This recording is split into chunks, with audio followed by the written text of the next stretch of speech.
dan pre nego što će biti Ramazan sam uzeo da odlučio da Islam bude moja vera, da će Kur'an biti moja knjiga, da će poslanik biti Muhammed sallallahu alejhi ve sellem, uzeo se Allaha.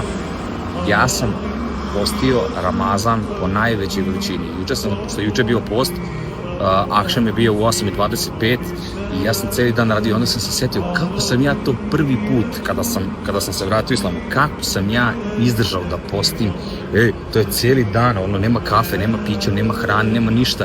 I juče sam se setio, rekao, ne mogu da verujem ko je to istrajnost, pazi, koja je to volja psihička kad znaš da nešto radiš i kad nešto hoćeš, za to nevidljivo se boriš i koliko je to u stvari, koliko se odričeš.